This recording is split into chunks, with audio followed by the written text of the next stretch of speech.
اس وقت رات کے 10 بج رہے تھے اور افنان اپنے سب سے پسندیدہ کام یعنی کہ اپنا ناول لکھنے میں مصروف تھی۔ تبھی امی وہاں چلی آئی اور انہوں نے زبردستی اس کے ہاتھ سے نوٹ بک کھینچی۔ بس کر دو افنان، چھوڑ دو اب یہ سب۔ غضب خدا کا کسی چیز کا ہوش نہیں تمہیں؟ بس یہی فضولیات رہ گئی تمہاری زندگی میں؟ ہاں تو امی اور کیا کروں میں؟ کوئی پہاڑ کھودوں گا کیا جا کر؟ افنان نے کہا تو امی نے اسے سمجھاتے ہوئے کہا، دیکھو بیٹا، تمہاری آنکھیں ہلکے پڑ چکے ہیں 2 ہی دن میں تمہاری آنکھوں کے ارد گرد۔ امی پلیز، کل لاسٹ ڈیٹ ہے، پبلشر پھر اٹھائے گا نہیں میرا ناول۔ کہا نا میں نے، بھاڑ میں جائے تمہارا یہ ناول سب کچھ۔ ارے بھائی، اگلے گھر جانا ہے تم نے، پتہ نہیں انہیں یہ سب پسند ہوگا بھی کہ نہیں۔ امی کی بات پر افنان کا منہ بن گیا۔ لو جی، اب یہ نئی تھیوری آپ نے میرے سامنے رکھ دی ہے۔ ہاں تو اور کیا کہوں، لوگ پسند نہیں کرتے یہ جھوٹے سچے ناولز ڈائجسٹ بیٹا، بعد میں 100 باتیں بناتے ہیں۔ امی کی باتیں سن کر وہ انہیں دیکھ کر رہ گئی۔ چلو اب سو جاؤ چپ کر کے، خبردار جو مزید کچھ لکھا تو کل کو وہ لوگ آ رہے ہیں بات پکی کرنے کے لیے، اور صبح اور بھی بہت سارے کام کرنے والے ہیں۔ امی اس سے کہہ کر روم سے باہر چلی گئی تھی۔ اگلے دن وہ 4 لوگ آئے تھے، لڑکے کے ماں باپ اور 2 بڑے بھائی بھابھی۔ افران کو انہوں نے پیار کیا اور اس کے ہاتھ پر پیسے رکھے۔ بس بہن جی، اب سے یہ پیاری بیٹی میری بیٹی ہے۔ لڑکے کا نام ارسلان تھا اور وہ اسلام آباد میں جاب کرتا تھا، وہیں اس نے ایک فلیٹ لیا ہوا تھا۔ بہن بھائیوں میں وہ سب سے چھوٹا تھا۔ دیکھیں، ہمیں جلدی شادی کرنی ہے، اس کی بہنیں بھی عید پر آئیں گی تو ہم نے سوچا ہے کہ بس تبھی شادی رکھ لیں۔ بہت لمبے چوڑے فنکشن نہیں کرنے ہم نے، بس یہی کہ کچھ خاص لوگوں کو بلائیں گے۔ عید تک؟ لیکن عید تک تو بہت کم ٹائم ہے، تب تک تیاری کیسے کریں گے؟ عمر صاحب تھوڑا ہچکچاتے ہوئے بولے۔ دیکھیں بھائی صاحب، بس اللہ پر بھروسہ رکھیں، یہ تھوڑے سے دن بھی بہت زیادہ ہیں، اور تیاری میں آپ کو سختی سے کہہ رہی ہوں کہ لڑکی کے ساتھ جہیز کے نام پر میں نے 1 ٹکا بھی نہیں لینا۔ لڑکے کی ماں نے عمر صاحب سے کہا، تبھی ایمان بھی آفس سے لوٹی اور ان سب کو سلام کیا۔ ماشاءاللہ، کیا یہ آپ کی بڑی بیٹی ہے؟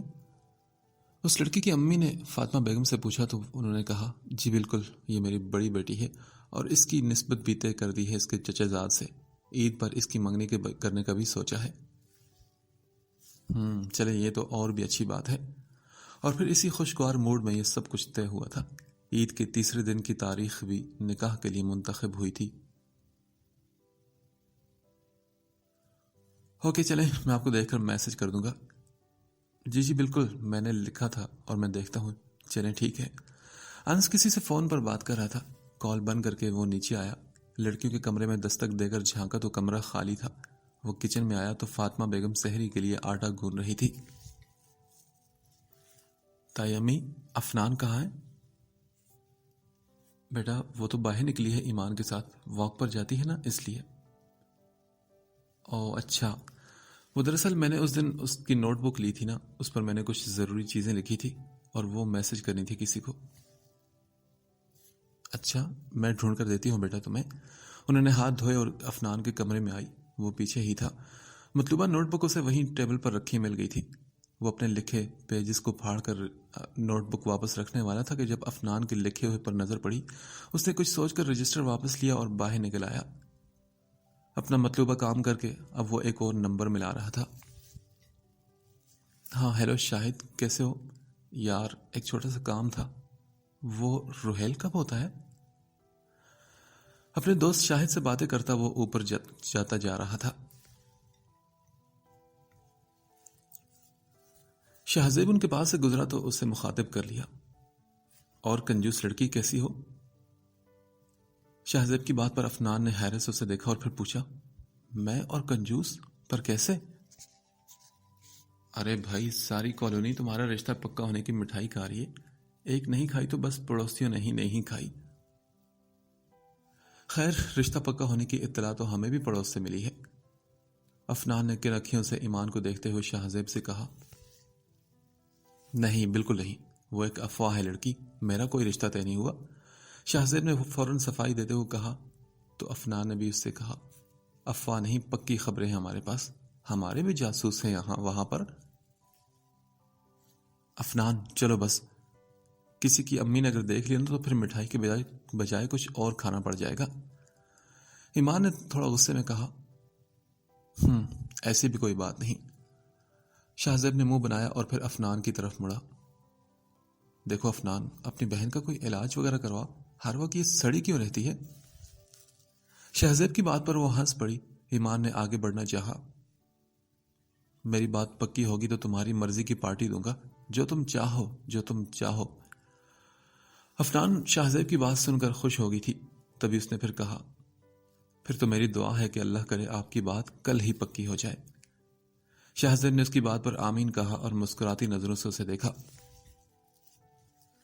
وہ واپس گھر آئے تو سائدہ خاتون اور نانی ڈرائنگ روم میں بیٹھی تھی۔ وہ وہیں ان دونوں کے پاس چلا آیا۔ میں کل سے پریشان ہوں، سوچ کر پریشان ہوں کہ آخر اس سے کیسے منع کروں گی اماں۔ اپنی ماں کی باتیں سنتا وہ خاموشی سے وہیں بیٹھ گیا تھا ان کے پاس۔ بات تو ہے پریشانی کی ساجدہ، تجھے آخر اعتراض کیا ہے بچے شاہزیب، مجھے یہ تو بتاؤ۔ اماں بس مجھے ابھی شادی نہیں کرنی، اور اس لڑکی سے تو ہرگز نہیں کرنی۔ دیکھ لے اماں، کل سے اس لڑکے نے یہی ریٹ لگائی رکھی ہے، 26 سال کا ہو چکا ہے، کیا اب بوڑھا ہو کر شادی کرے گا؟ سائدہ خاتون نے تھوڑا غصے سے کہا تو شاہزیب جواب میں چپ رہا۔ اماں آپ ہی سے کوئی وجہ پوچھیں، آخر کیا وجہ ہے انکار کی، کیا تکلیف ہے اسے؟ ہاں۔ اماں نے بھی سوالی نگاہوں سے شاہزیب کی طرف دیکھا۔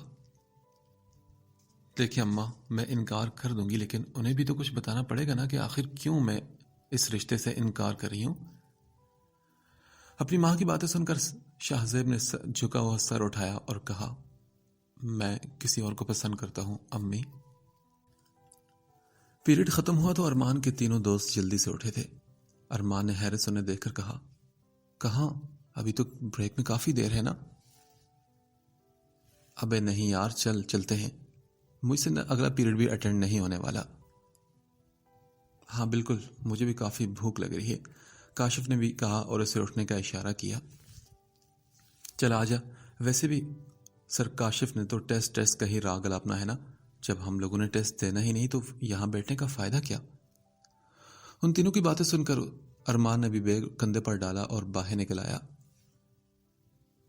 تمہارے پاس سگریٹ ہے کیا؟ کاشف نے اس سے پوچھا تو اس نے نام میں سر ہلایا۔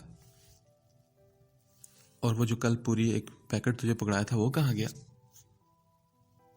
یار وہ تو میرے امی کے ڈر سے چھپا دی تھی، واپس اٹھانے یاد ہی نہیں رہی، ارمان نے کہا تو کاشف اس کی بات سن کر ہنسا۔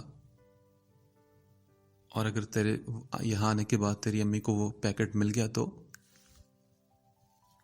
کاشف کی بات پر ارمان ہلکا سا مسکرایا۔ ہاں تو مل جائے، کون سا میرے پاس سے مل جائے گی، اور ویسے بھی مکر جانے میں وقت ہی کتنا لگتا ہے۔ ارمان کی بات پر ان دونوں نے اس کے ہاتھ پر ہاتھ مارا۔ وہ کینٹین تک پہنچے تو وہ بند تھی۔ یار یہ کیا، اب جو بندہ روزہ نہیں رکھے تو وہ کیا بھوکا رہے پورا دن؟ کاشف نے ارمان کو دیکھا تو اس نے بھی اس کی بات سن کر کندھے اچکا دیے تھے۔ کل سے میرے سر میں درد ہے، رات بھی گولی نہیں کھائی اور صبح سحری میں بھی کھائی پر کوئی فائدہ نہیں۔ سائدہ خاتون ان کے پاس بیڈ پر بیٹھی تھی۔ سچی اماں، شاہزیب کی وجہ سے میرا دماغ چکرا کر رہ گیا ہے، مجھے تو سوچ کر ہول اٹھ رہے ہیں کہ میں نگہت کا سامنا کیسے کروں گی۔ ساجدہ تو میری بات مان اور فون کر لے، بعد میں کبھی ملے تو تب تک معاملہ ٹھنڈا پڑ چکا ہوگا۔ اماں کی بات سن کر وہ سر ہلا گئی تھی۔ جتنا جلدی ہو یہ کام ختم کر، کیونکہ جتنا تو لٹکائے گی نا انکار اتنا ہی مشکل ہوتا جائے گا۔ اچھا ٹھیک ہے اماں، کرتی ہوں آج میں کال افطاری کے بعد، ابھی تو ویسے بھی میرا بی پی کافی لو ہو رہا ہے۔ اور اماں یہ پسند ناپسند کا نیا شوشہ کیا ہے شاہزیب کا، نہ جانے کون لڑکی ہوگی جس کا نام بھی نہیں بتا رہا وہ۔ ساجدہ کی بات پر اماں مسکرائی۔ خیر کوئی ایسی ویسی تو نہیں ہوگی، اپنے بیٹے کا تو تجھے ہم سے بہتر پتا ہے نا، کوئی اس کے برابر کی ہوگی جس کے پیچھے تجھے بھی منع کر دیا اس نے۔ بات تو آپ ٹھیک کہہ رہی ہیں اماں۔ کبھی مجھے لگتا ہے اس رشتے کو انکار کرنے کے لیے وہ جھوٹ بول رہا ہے کہ کسی کو پسند کرتا ہے۔ اگر کوئی ہوتی تو اب تک چھپاتا کیوں ہم سے؟ سائدہ خاتون اب ایک نئے انداز سے سوچنے لگی تھی۔ افنان کی دوست کا فون تھا۔ پتہ ہے یار، لیکن اب میں کیا کروں؟ نہیں ہوا نا مکمل، بس یہ رشتے کے چکروں میں رہ گیا۔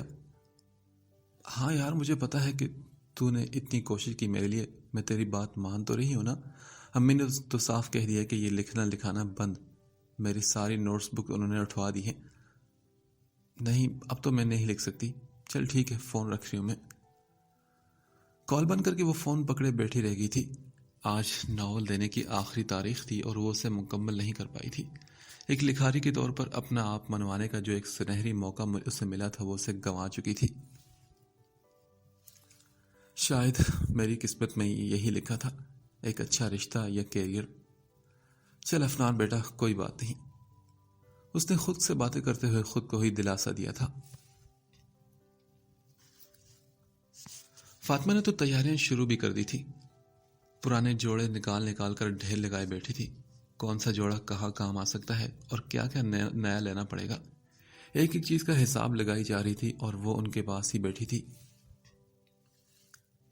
میں یہ پرانے زمانے کے گوٹے کناریاں بالکل نہیں پہنوں گی، ہرگز نہیں، افنان نے کہا تو امی نے اسے گھورا۔ شگن کے جوڑے ایسے ہی ہوتے ہیں، یہ موتی تارے، یہ سب کچھ یہ سہاگ کے جوڑے کی نشانی ہوتی ہیں بیٹا۔ بالکل بھی نہیں امی، مجھے تو بس معاف ہی رکھیں ان چیزوں سے، میں ایسے ہی ٹھیک ہوں۔ وہ اپنے منصوبے بنا رہی تھی۔ کل بازار چلتے ہیں، آہستہ آہستہ شروع کریں گے تو عید تک کام نمٹے گا۔ بلکہ ایمان کو بھی کہتی ہوں کہ کل آفس سے چھٹی کر لے، اسے بھی کوئی نیا جوڑا دلوا دوں گی۔ اماں نے اسے اپنی بات بتائی تو افنان نے کہا، ویسے امی یہ عمار چاچو کب تک آئیں گے؟ پتہ نہیں بیٹا، اللہ ہی جانے کہ اس کے دل میں نہ جانے کیا ہوگی۔ آنا تو چاہیے کہ اکلوتے بیٹے کی منگنی ہے آخر۔ کیا مطلب؟ ان کے نہیں آنے کا بھی کوئی سین ہے کیا؟ افنان امی کی بات سن کر جی بھر کر حیران ہوئی تھی۔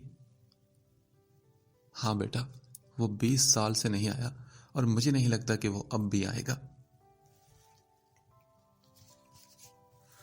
آج کافی دن بعد اس کی باپ سے ویڈیو پر بات ہو رہی تھی۔ وہ انہیں دیکھ کر پریشان ہو گیا تھا۔ سب سے پہلے تو مجھے یہ بتائیں ابو کہ کتنے دن سے آپ نے دوائی نہیں لی؟ ارے بیٹا، ابھی سحری میں تو لی تھی میں نے۔ جھوٹ مت بولے مجھ سے ابو، سب جانتا ہوں میں۔ وہ جلدی سے بولا اور کہا، میرے ابو مجھے بتائیں کہ میں کیا کروں؟ ہاں، کیوں کرتے ہیں آپ ایسا اپنی صحت کے ساتھ؟ ان کی کنڈیشن دیکھ کر وہ سچ میں پریشان ہو گیا تھا۔ وہ اچھے خاصے بیمار دکھائی دے رہے تھے اسے۔ اچھا نا انس بیٹا، میں لوں گا، اب ریگولرلی لوں گا۔ ہاں، تو پریشان مت ہو بچے۔ کیوں نہ پریشان ہوں؟ اپنی حالت دیکھی آپ نے، میں بس کل کی فلائٹ سے ہی واپس آ رہا ہوں۔ انس نے فیصل کو لہجے میں کہا تو وہ بولے، انس یہ کیا بچپنا ہے؟ ہاں، کوئی بچپنا نہیں ابو، مجھے یہاں رہنا ہی نہیں۔ میں اتنی دور اس لیے نہیں آیا تھا کہ پیچھے آپ اپنی من مرضیاں کریں، ہرگز نہیں، میں کل واپس آ رہا ہوں۔ انس کی بات پر وہ چپ رہ گئے اور وہ بھی خاموشی سے انہیں دیکھتا رہا۔ اس کی آنکھیں بھیگنے لگی تھی، وہ اس کی کیفیت جان چکے تھے۔ بس کرنا، اب تو مجھے ایسے بلیک میل کرے گا کیا؟ انہوں نے ضبط سے لال ہوتی آنکھوں سے انہیں دیکھا۔ کاش کہ میں کر سکتا ایسے۔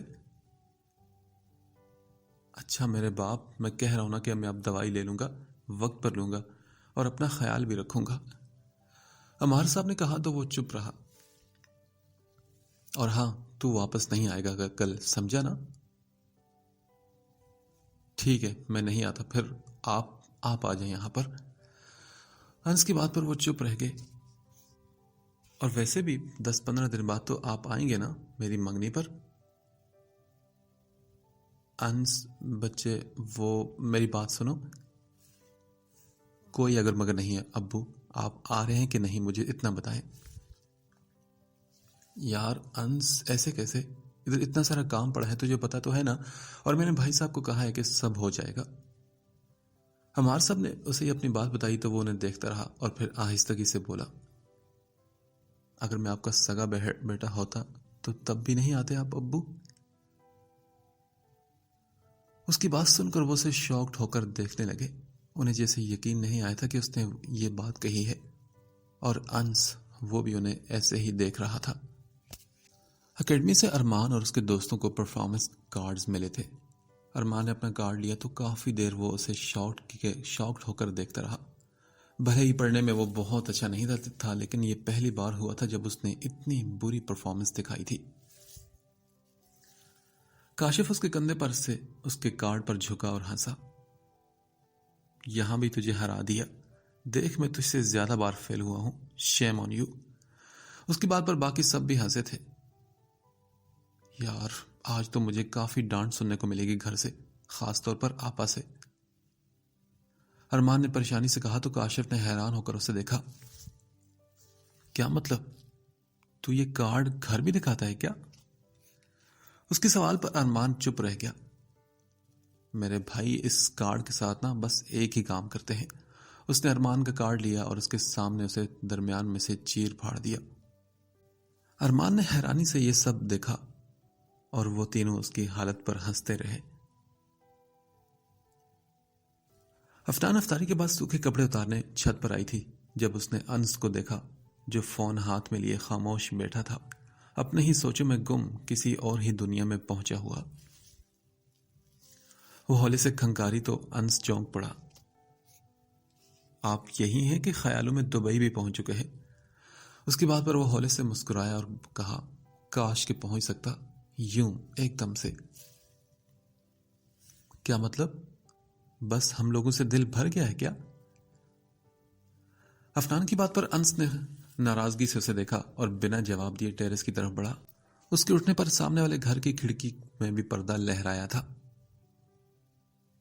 اچھا افنان، بات سنو۔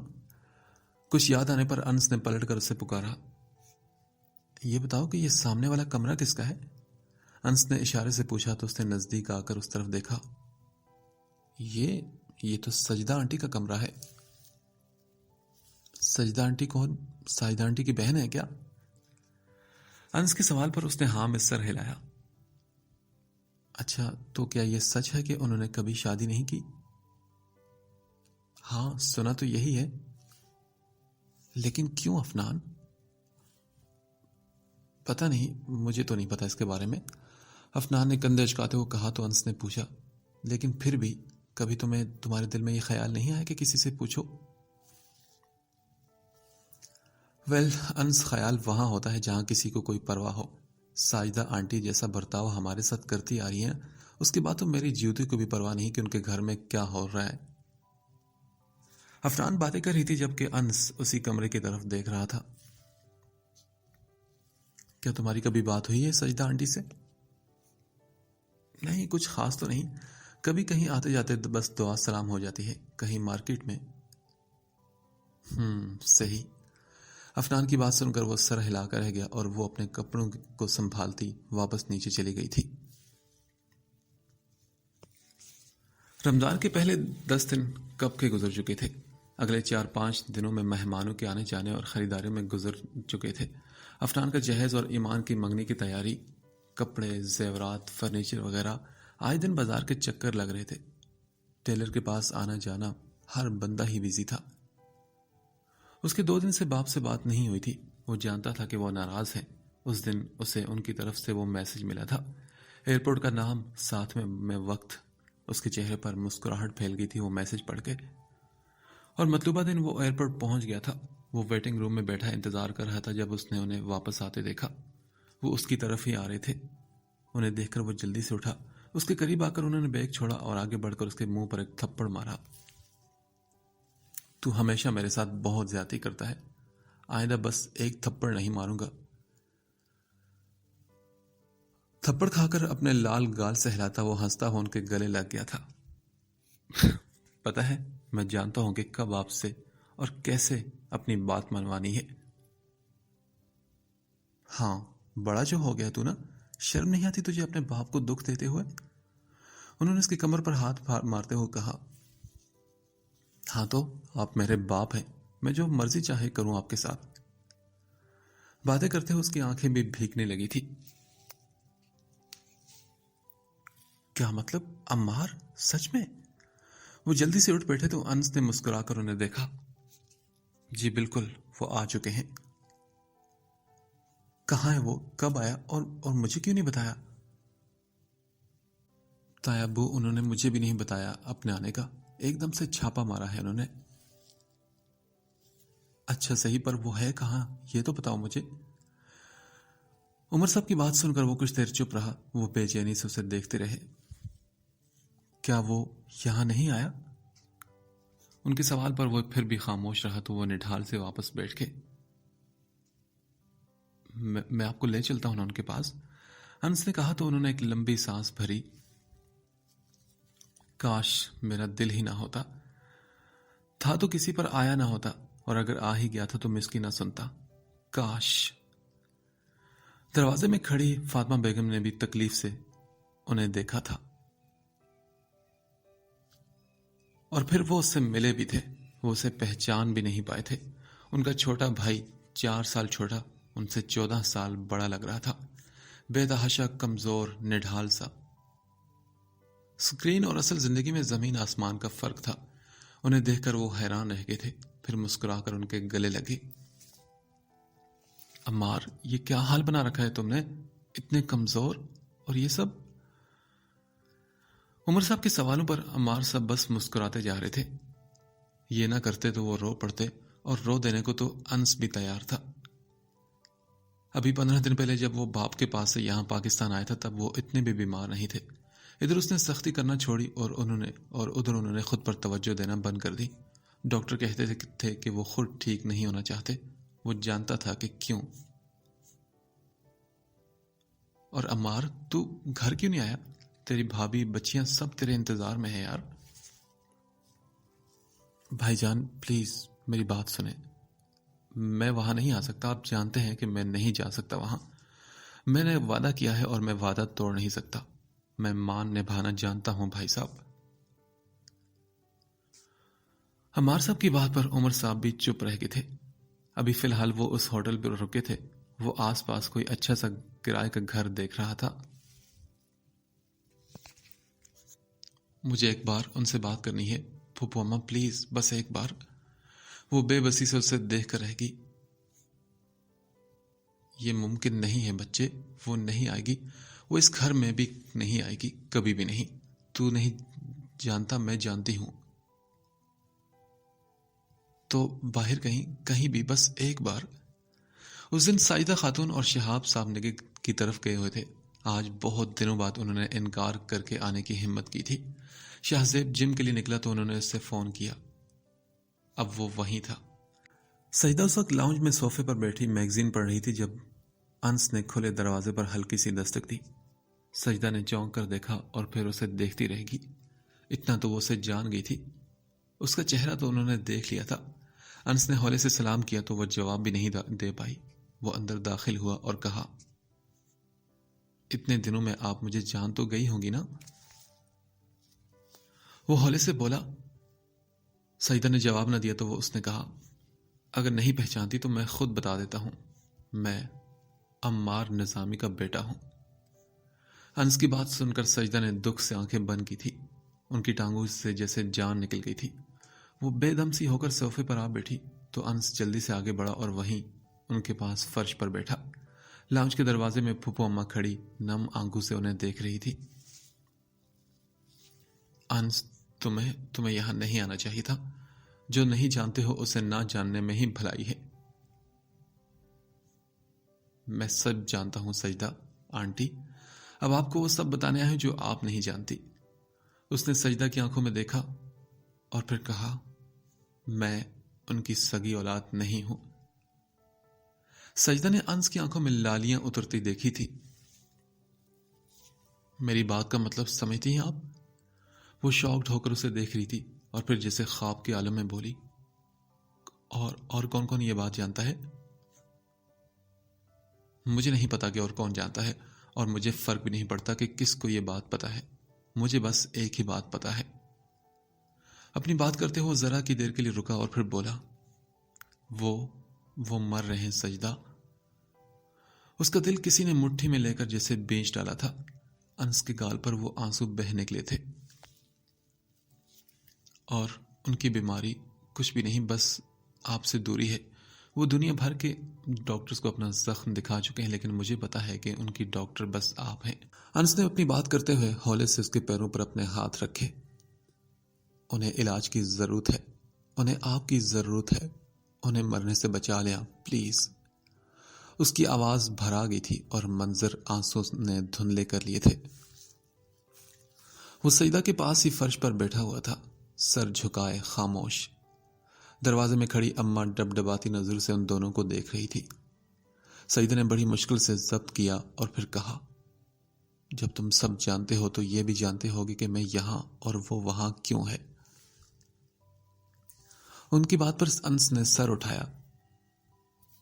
یہ میں جانتا ہوں، لیکن یہ بتائیں کہ آپ یہاں اور وہ وہاں تنہا اکیلے کیوں ہیں؟ کیا ایسی بھی کوئی قسم کھائی گئی تھی؟ ایک دوسرے کو الوداع کہہ دیا تھا تو الوداع کر کیوں نہیں دیا تھا؟ انس کے سوال پر وہ چپ رہے گی۔ انس نے آہستگی سے اس کے ہاتھ پر اپنا ہاتھ رکھا۔ میں آپ سے کچھ بھی نہیں مانگ رہا، کوئی قسم نہ توڑے، کوئی دلاسا، کوئی اظہار محبت، کچھ بھی نہیں، کوئی گلہ شکوہ نہیں، کچھ بھی نہیں، بس ایک ملاقات، بس ایک بار۔ وہ اسے دیکھتا ہو اس سے ریکویسٹ کر رہا تھا، بس ایک بار انہیں خود کو دیکھ لینے تھے۔ یہ اگلے 20 سال کاٹنے کے لیے بھی ان کے لیے بہت ہوگا۔ سجدہ کی آنکھوں سے بے آواز آنسو نکلے تھے۔ اس کی ٹھوڑی سے قطرہ قطرہ بہتا ہوا نمکین پانی گود میں گر رہا تھا، اور انس، وہ تو بھیگی آنکھوں سے اسے ہی دیکھ رہا تھا۔ ایمان اس وقت فرنٹ سیٹ پر شاہ زیب کے ساتھ ہی بیٹھی تھی۔ وہ دونوں خاموشی سے ونڈ سکرین کے پرے اس دنیا کو دیکھ رہے تھے، اور حقیقت میں تو اپنا مستقبل دیکھ رہے تھے جو فی الوقت کہیں بھی جاتا نظر نہیں آ رہا تھا۔ تو کیا محبت اتنی مشکل چیز ہے؟ کافی دیر بعد وہ بولی، کسی کو چاہنا اور پھر پانا اور اتنے پاپڑ بیلنے پر مجبور کرتا ہے کیا؟ ایمان کی بات پر وہ ہولے سے مسکرایا۔ ابھی تو ابتدائے عشق ہے۔ کیا مطلب؟ کیا اس سے آگے بھی کچھ اور ہونا ہے کیا؟ اس کی طرف مڑ کر بولی تو شاہ زیب نے بھی اس کی طرف دیکھتے ہوئے کہا، ابھی تو عشق کے اور بھی بہت سارے امتحان ہیں، لیکن میرے لیے تو ابھی جو مصیبتیں پڑی ہیں ان سے بدتر اور کیا ہو سکتا ہے شاہ زیب؟ ہو تو بہت کچھ سکتا ہے، کیا پتا امی نہ مانے اور میں کسی اور کے نام کی ڈولی میں بٹھا دیا جاؤں؟ کیا خبر تمہیں مجھ سے دور لے جایا جائے؟ کیا خبر میں ندی کے اس پار تم سے ملنے کے لیے آؤں اور میرا گھڑا کچا نکلے؟ کیا پتا کہ… وہ بول رہا تھا کہ ایک دم ایمان نے اسے کہا، شٹ اپ شاہ زیب، شکل اچھی نہ ہو تو باتیں ہی اچھی کر لیا کرو۔ اس کی بات پر وہ زور سے ہنسا اور پھر بولا، کیوں؟ تمہارے اس شیخ کزن سے تو میں اچھا ہی ہوں نا؟ اچھے ہو۔ مجھے یہ بتاؤ کہ وہ ہر وقت تمہارے دماغ پر کیوں سوار رہتا ہے؟ مجھے اس سے اچھی فیل نہیں آتی، اور آئے بھی کیوں یار؟ اپنے دشمن کو کوئی اچھا کہتا ہے کیا؟ شاہ زیب کی بات پر وہ چپ رہی۔ شاہ زیب، لسن ٹو می، تمہیں پتا ہے چاچو پرسوں شام پاکستان واپس آ چکے ہیں۔ ایمان کی بات پر اسے دیکھ کر رہ گیا۔ وہ پھر سے بولی، یہ سارے لوگ میرا رشتہ کروانے پر تلے ہیں۔ شاہ زیب، زبانی کہہ دینا بہت آسان ہے کہ بعد میں منگنی توڑ دیں گے۔ یہاں تمہاری امی ایک زبانی کلامی رشتہ نہیں توڑ پا رہی تو سوچو منگنی توڑنا کتنا مشکل ہوگا۔ اس کی بات پر وہ چپ رہا اور پھر بولا، یار پلیز ایمان، اب ڈراؤ تو نہیں۔ کیوں نہ ڈراؤں؟